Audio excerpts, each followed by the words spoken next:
wajib masuk di sekolah 8 jam. Ya, bicara tentang minat baca masyarakat Indonesia yang terbilang rendah dibandingkan dengan negara-negara lain, kita akan coba melihat ya, seperti apa perbandingannya minat baca masyarakat Indonesia dibandingkan dengan beberapa. Setelah melihat cuplikan berita tersebut, tentunya sebagai calon pendidik, hati kita akan merasa miris mengenai keadaan pendidikan di Indonesia. Pendidikan yang telah diperjuangkan sejak zaman penjajahan dulu, namun hingga saat kini masih kurang maksimal dalam penerapannya. Padahal, Indonesia memiliki tujuan dari sistem pendidikan nasional yang dicanangkan dalam Undang-Undang Nomor 20 Tahun 2003 tentang tujuan pendidikan nasional, di mana bertujuan untuk mengembangkan potensi peserta didik agar menjadi manusia yang beriman dan bertakwa kepada Tuhan Yang Maha Esa, berakhlak mulia, sehat, berilmu, cakap, kreatif, mandiri, dan menjadi warga negara yang baik. Untuk mencapai tujuan nasional pendidikan tersebut, tentunya perlu dilakukan suatu penyelesaian masalah-masalah yang dihadapi oleh pendidikan Indonesia. Oleh karena itu, di sini kami sebagai generasi penerus bangsa Indonesia akan mempresentasikan hasil diskusi kami yang berjudul Teori dan Konsep Belajar, di mana diharapkan dasar-dasar dalam pendidikan ini bisa ikut membantu menyelesaikan permasalahan pendidikan di Indonesia, karena baik peserta didik maupun tenaga pendidik perlu memahami dan mengetahui lebih lanjut mengenai teori dan konsep belajar. Yang disusun oleh saya Muhammad Adit Hidayah dan 3 rekan hebat saya, yaitu Mbak Isna Farunisa Salsabila, Mbak Nur Khofifah, dan Mbak Fitria Nadine Wulandari. Dalam materi teori dan konsep belajar, ada 7 topik pembahasan yang akan kami bahas. Yang pertama yaitu ada konsep dasar pembelajaran, yang kedua yaitu hakikat belajar, yang ketiga yaitu prinsip-prinsip pembelajaran, yang keempat yaitu landasan konsep belajar, yang kelima yaitu proses pembelajaran, yang keenam yaitu perkembangan konsep dasar pembelajaran, dan yang ketujuh yaitu hasil belajar. Untuk mempersingkat waktu, mari kita langsung masuk ke materi yang pertama. Materi yang pertama yaitu konsep dasar pembelajaran. Dalam memaknai konsep, maka akan berhubungan dengan teori, sedangkan teori akan berkaitan dengan sesuatu hal yang dipandang secara ilmiah. Jika teori berhubungan dengan konsep, maka dalam uraian tentang konsep dasar pembelajaran akan tertuju pada landasan ilmiah pembelajaran. Dalam belajar ada yang dinamakan sebagai proses pembelajaran. Apa sih proses pembelajaran itu? Proses pembelajaran adalah upaya yang dilakukan oleh seorang guru atau pendidik untuk membelajarkan siswa yang belajar. Sedangkan pembelajaran menurut Prof. Surya adalah suatu proses yang dilakukan oleh individu untuk memperoleh suatu perubahan perilaku secara menyeluruh sebagai hasil dari interaksi individu itu dengan lingkungannya. Materi yang kedua yaitu hakikat belajar. Menurut Sujana tahun 1989, belajar pada hakikatnya merupakan proses interaksi terhadap semua situasi yang ada di sekitar individu. Belajar dapat dipandang sebagai proses yang diarahkan kepada tujuan dan proses berbuat melalui berbagai pengalaman. Belajar juga merupakan proses melihat, mengamati, dan memahami sesuatu. Sejalan dengan konsep di atas yang telah saya bacakan tadi, Corbett atau Surya tahun 1979 menyatakan hal seperti berikut, seperti yang ada di slide. Sedangkan menurut Whit Harrington tahun 1952 menyebutkan bahwa belajar merupakan perubahan dalam kepribadian yang dimanifestasikan sebagai suatu pola-pola respon yang berupa keterampilan, sikap, kebiasaan, kecakapan, atau pemahaman. Nah, kemudian belajar merupakan suatu proses interaksi antara berbagai unsur yang saling berkaitan. Unsur utama dalam belajar adalah individu sebagai peserta belajar, kebutuhan sebagai sumber pendorong, situasi belajar yang memberikan kemungkinan terjadinya kegiatan belajar mengajar. Dengan demikian, maka manifestasi belajar atau perbuatan belajar dinyatakan dalam bentuk perubahan tingkah laku. Mengenai jenis perubahan tingkah laku dalam proses belajar ini, Gagne dan Briggs menyatakan bahwa perubahan hasil belajar menghasilkan perubahan dalam bentuk tingkah laku dalam aspek yang pertama, kemampuan membedakan, yang kedua, konsep konkret, yang ketiga, konsep terdefinisi, yang keempat, nilai, yang kelima, nilai atau aturan tingkat tinggi, yang keenam, strategi kognitif, yang ketujuh, informasi verbal, selanjutnya yaitu sikap, dan yang terakhir adalah keterampilan motorik. Materi selanjutnya yaitu prinsip-prinsip pembelajaran. Prinsip berasal dari kata principia yang berarti permulaan atau awal mula lahirnya hal-hal tertentu. Prinsip dapat juga diartikan asas atau kebenaran yang menjadi pokok dasar berpikir dan bertindak. Proses komunikasi transaksional yang bersifat timbal balik, baik antara tenaga pendidik dengan peserta didik atau peserta didik dengan peserta didik lainnya, untuk mencapai tujuan yang telah ditetapkan, yaitu proses pembelajaran. Jadi, prinsip pembelajaran berarti asas yang mendasari pelaksanaan pembelajaran. Prinsip pembelajaran juga berarti landasan berpikir, berpijak dengan harapan tujuan pembelajaran tercapai dan tumbuhnya proses pembelajaran yang dinamis dan terarah. Menurut Nana Sujana, dalam dasar-dasar proses belajar mengajar, prinsip pembelajaran merupakan salah satu usaha pendidik dalam menciptakan dan mengondisikan situasi pembelajaran agar peserta didik melakukan kegiatan belajar secara optimal. Terdapat beberapa prinsip yang umum digunakan sebagai proses pembelajaran dalam upaya meningkatkan pelaksanaan pembelajaran, yaitu sebagai berikut. Pertama, perhatian dan motivasi. Kedua, keaktifan. Ketiga, keterlibatan langsung. Keempat, pengulangan. Kelima, tantangan. Keenam, balikan dan penguatan serta perbedaan individu. Terdapat 4 konsep pembelajaran, yaitu pertama, filsafat. Filsafat kaitannya dengan belajar ibarat siklus, bahwa dengan filsafat manusia bisa mempelajari atau belajar tentang segala sesuatu.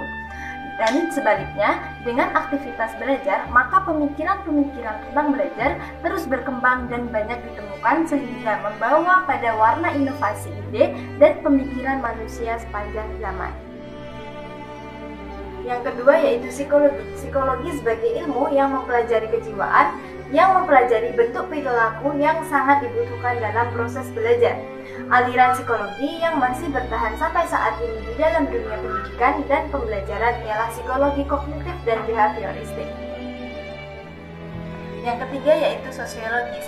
Manusia merupakan makhluk individu dan sosial, maka melalui belajar individu bisa mempelajari lawan bersosialisasi atau teman hidup bersama, dan akhirnya melalui belajar manusia mampu membangun masyarakat sampai dengan negara dan bangsa. Yang keempat yaitu komunikasi. Komunikasi dalam proses pembelajaran yang dilakukan seorang pendidik harus memperhatikan komponen pembelajaran, khususnya peserta didik dan model pembelajaran yang digunakan. Materi selanjutnya adalah proses pembelajaran.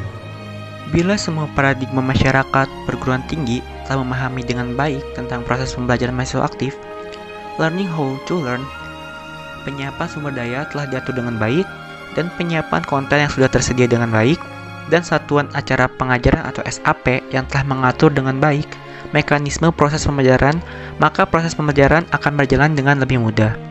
Proses pembelajaran hanya menerapkan kemampuan dan menggunakan sarana serta mengikuti mekanisme yang telah diatur dengan baik dalam satuan acara pengajaran atau SAP. Selanjutnya adalah perkembangan konsep dasar pembelajaran. Pembelajaran atau instruction merupakan akumulasi dari konsep mengajar atau teaching dan konsep belajar atau learning. Penekanannya terletak pada perpaduan antara keduanya, yakni kepada penumbuhan aktivitas subjek didik. Konsep tersebut dapat dipandang sebagai suatu sistem, sehingga dalam sistem belajar ini terdapat komponen-komponen siswa atau peserta didik, tujuan, materi untuk mencapai tujuan, fasilitas, dan prosedur alat atau media yang harus dipersiapkan. Sebagaimana diungkapkan oleh Davis, bahwa learning system menyangkut pengorganisasian dari perpaduan antara manusia, pengalaman belajar, fasilitas, pemeliharaan, atau pengontrolan, dan prosedur yang mengatur interaksi perilaku pembelajaran untuk mencapai tujuan. Keterampilan mengorganisasi informasi ini merupakan dasar kelancaran dari proses pembelajaran. Menurut Agnew, mengungkapkan bahwa belajar adalah kemampuan untuk mampu mengorganisasi informasi merupakan hal yang mendasar bagi seorang peserta didik.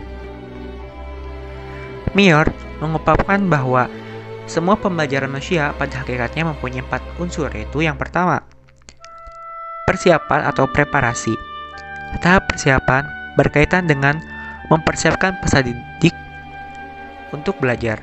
Tujuan tahap persiapan adalah untuk menimbulkan minat peserta didik, memberi mereka perasaan positif mengenai pengalaman belajar yang akan datang dan menempatkannya dalam situasi optimal untuk belajar. Yang kedua itu adalah penyampaian atau presentation. Tahap penyampaian dalam siklus pembelajaran dimaksudkan untuk mempertemukan peserta belajar dengan materi belajar yang mengawali proses belajar secara positif dan menarik. Presentasi berarti pertemuan di mana fasilitator dapat memimpin, tapi peserta belajar yang harus menjalani semua pertemuan itu. Yang ketiga itu adalah latihan atau praktis. Tujuan tahap latihan adalah membantu peserta didik mengintegrasikan dan menyerap pengetahuan dan keterampilan baru dengan berbagai cara, seperti aktivitas pemrosesan, permainan dalam belajar, dan aktivitas pemecahan masalah atau refleksi serta artikulasi individu. Nah, untuk yang terakhir adalah penampilan hasil atau performance. Belajar, seperti yang kita ketahui, adalah proses mengubah pengalaman menjadi pengetahuan, pengetahuan menjadi pemahaman, dan pemahaman menjadi kearifan, dan kearifan menjadi suatu tindakan. Nilai setiap program belajar terungkap hanya dalam tahap ini, namun banyak yang mengabaikan tahap ini. Tujuan tahap penampilan hasil ini adalah untuk memastikan bahwa pembelajaran tetap melekat dan berhasil diterapkan. Nah, untuk selanjutnya yaitu hasil belajar. Apa itu hasil belajar? Hasil belajar merupakan sesuatu yang diperoleh atau didapatkan setelah proses belajar. Biasanya ditunjukkan dengan nilai atau skor. Sedangkan hakikat hasil belajar adalah perubahan tingkah laku sebagai hasil dari proses belajar. Berikutnya, Bloom pada tahun 1956 mengemukakan 3 ranah hasil belajar, yaitu kognitif, afektif, dan psikomotorik. Nah, untuk aspek kognitif, Bloom menyebutkan 6 tingkatan, yaitu pengetahuan, pemahaman, penerapan atau aplikasi, analisa, sintesa, dan evaluasi. Nah, apa sih masing-masing pengertian dari tingkatan tadi? Untuk yang pertama, yaitu pengetahuan. Pengetahuan mencakup kemampuan ingatan tentang hal yang telah dipelajari dan tersimpan dalam ingatan. Pengetahuan itu berkenaan dengan fakta, peristiwa, pengertian, kaidah, teori, prinsip, atau metode. Tingkatan yang kedua yaitu pemahaman. Pemahaman mencakup kemampuan menangkap arti dan makna tentang hal yang dipelajari. Yang ketiga yaitu penerapan atau aplikasi. Penerapan atau aplikasi ini mencakup kemampuan menerapkan metode atau kaidah untuk menghadapi masalah yang nyata dan baru. Yang keempat yaitu analisa. Analisa mencakup kemampuan merinci suatu kesatuan ke dalam bagian-bagian, sehingga struktur keseluruhan dapat dipahami dengan baik. Misalnya, mengurangi masalah menjadi bagian-bagian yang kecil. Dan yang kelima yaitu sintesa. Sintesa mencakup kemampuan membentuk pola baru, misalnya kemampuan menyusun suatu program. Dan yang terakhir yaitu evaluasi. Evaluasi mencakup kemampuan membentuk pendapat tentang beberapa hal berdasarkan kriteria tertentu, misalnya kemampuan menilai hasil ulangan. Oke, selanjutnya yaitu ranah afektif. Apa sih ranah afektif itu? Ranah afektif adalah ranah yang berkenaan dengan sikap seseorang. Sikap seseorang yang dapat diramalkan perubahannya bila seseorang telah memiliki penguasaan kognitif tingkat tinggi. Ranah ini meliputi perubahan-perubahan dalam segi aspek mental, perasaan, dan kesadaran berupa sikap dan nilai. Nah, ada beberapa pembagian dalam ranah afektif ini menurut Benjamin Bloom bersama dengan David Cradwell yang meliputi 1. Penerimaan atau receiving attending. Kesediaan untuk menyadari adanya satu fenomena di lingkungannya. Dalam pengajaran, bentuknya berupa mendapatkan perhatian, mempertahankannya, dan mengarahkannya. Yang kedua yaitu tanggapan atau responding, yaitu memberikan reaksi terhadap fenomena yang ada di lingkungannya, meliputi persetujuan, kesediaan, dan kepuasan dalam memberikan tanggapan. Selanjutnya yang ketiga ada penghargaan atau valuing. Penghargaan ini berkaitan dengan harga atau nilai yang diterapkan pada satu objek, fenomena, atau tingkah laku. Penilaian berdasarkan pada internalisasi dari serangkaian nilai-nilai tertentu yang diekspresikan ke dalam tingkah laku. Yang keempat, pengorganisasian atau organization. Pengorganisasian ini memadukan nilai-nilai yang berbeda, menyelesaikan konflik di antaranya, dan membentuk satu sistem nilai yang konsisten. Dan yang terakhir, yaitu karakteristik berdasarkan nilai-nilai. Nah, karakteristik berdasarkan nilai-nilai ini memiliki sistem nilai yang mengandalkan tingkah lakunya, sehingga menjadi karakteristik gaya hidupnya. Oke, berikutnya yaitu ranah psikomotoris atau psikomotorik. Apa sih ranah psikomotorik itu? Ranah psikomotorik adalah ranah yang berkaitan dengan keterampilan atau kemampuan bertindak setelah seseorang menerima pengalaman belajar tertentu. Menurut Simpson, hasil belajar pada ranah ini tampak dalam bentuk keterampilan dan kemampuan bertindak individu yang meliputi persepsi atau perception, yaitu penggunaan alat indera untuk menjadi pegangan dalam membantu gerakan.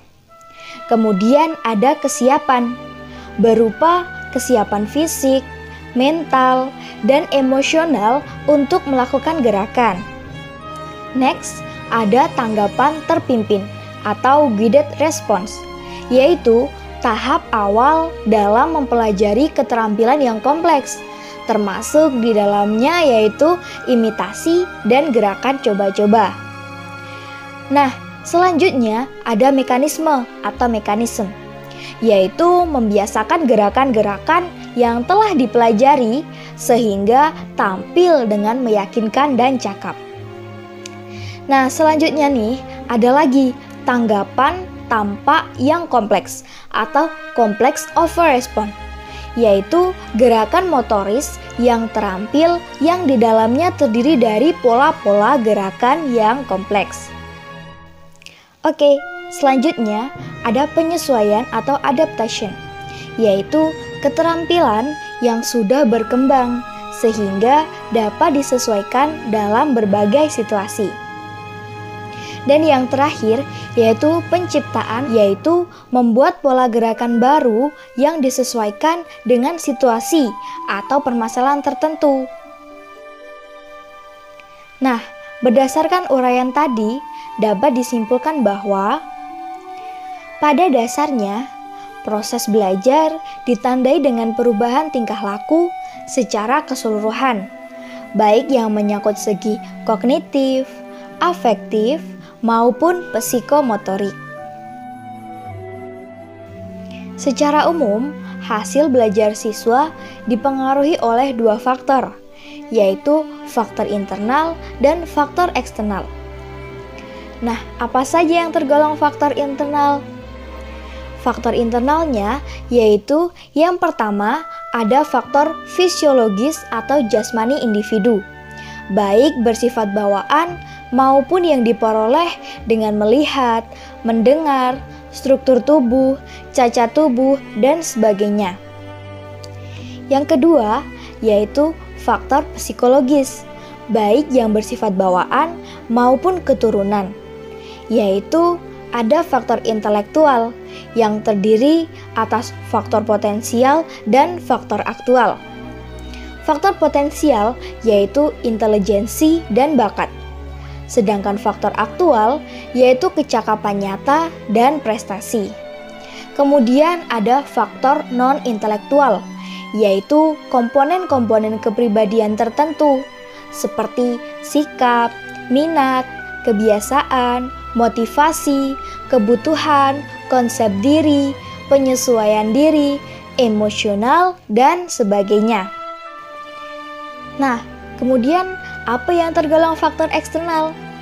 Yang tergolong faktor eksternal yaitu faktor sosial, faktor budaya, dan faktor lingkungan fisik. Kemudian ada juga faktor spiritual. Nah, faktor sosial itu terdiri atas faktor lingkungan keluarga, faktor lingkungan sekolah, faktor lingkungan masyarakat, dan faktor kelompok. Kemudian, faktor budaya itu seperti apa? Seperti adat istiadat, ilmu pengetahuan, teknologi, dan lain sebagainya. Berikutnya, faktor lingkungan fisik seperti fasilitas rumah, fasilitas belajar, iklim, dan masih banyak lagi. Dan yang terakhir yaitu faktor spiritual atau faktor keagamaan. Berikut adalah sumber referensi yang kami gunakan. Mungkin cukup sekian dari kelompok kami. Kurang lebihnya mohon maaf. Wassalamualaikum warahmatullahi wabarakatuh.